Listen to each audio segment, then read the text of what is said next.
কেমন হবে যদি আপনার শখের হারিয়ে ফেলা স্মার্টফোনটির লোকেশন বের করতে পারেন শুধুমাত্র 5 মিনিটের মধ্যেই? বিষয়টি দারুণ, তাই না?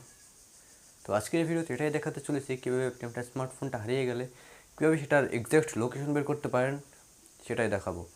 এবং এর পাশাপাশি আপনি চাইলে আপনার স্মার্টফোনটা পার্মানেন্টলি লক করে দিতে পারেন। তার মানে হচ্ছে আপনার ফোন যখন অন্য কেউ হাতে পাবে তখন হচ্ছে সে ফোনটা ওপেন করতে পারবে না, সেটা লকড অবস্থায় থাকবে। আর হচ্ছে আপনি চাইলে রিং করতে পারেন আপনার স্মার্টফোনে। যদি আপনার স্মার্টফোনটা সাইলেন্ট করা থাকে, আমরা অনেক সময় আমাদের স্মার্টফোন সাইলেন্ট করে কোথাও রেখে যাই, যেই কারণে হচ্ছে আমরা পরে আর খুঁজে পাই না কোথায় আছে, বা অন্য কেউ ফোন দিল মানে অন্য কারো ফোন থেকে ফোন দিলেও তখন আর খুঁজে পাই না, খুঁজে পেতে সমস্যা হয়। তো আজকে এটাই সলিউশন দিতে চলেছি। তো চলেন শুরু করা যাক।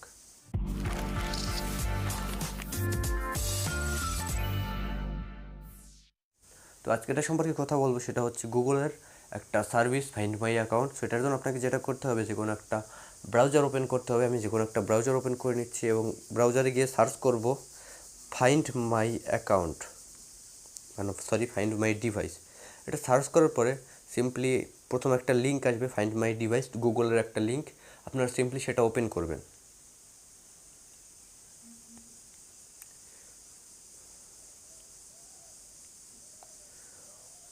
ওপেন করার পরে সিম্পলি আপনাদের এখানে একটা লগ ইন করার মতো অপশন আসবে এবং এখানে আপনার ইমেইল এবং পাসওয়ার্ড দিয়ে লগ ইন করে নেবেন।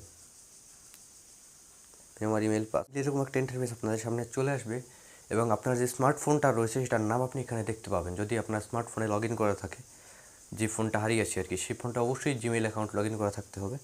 তো এখানে হচ্ছে 3টা অপশন আসবে। প্রথমত যেটা আসবে সেটা হচ্ছে প্লে সাউন্ড। যদি আপনি এটাই ক্লিক করেন তাহলে আপনি দেখতে পাবেন যে আপনার যে স্মার্টফোন রয়েছে সেটা একটা রিং হবে। এই যেই দেখতে পাচ্ছেন আমার ফোনটা রিং হচ্ছে। তো আমি এটা ক্লোজ করে দিচ্ছি। তো এরপরে আপনি যে অপশনটা পাবেন সেটা হচ্ছে সিকিউর ডিভাইস। যদি আপনি এটাই ক্লিক করেন তাহলে আপনার ফোনটা সম্পূর্ণ লক হয়ে যাবে।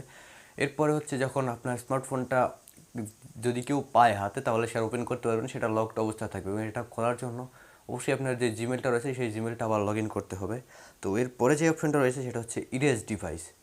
যদি ইরেজ ডিভাইসে ক্লিক করেন তাহলে আপনার স্মার্টফোনটা সম্পূর্ণ রিসেট হয়ে যাবে, আপনার স্মার্টফোনের সম্পূর্ণ ডাটা ডিলিট হয়ে যাবে।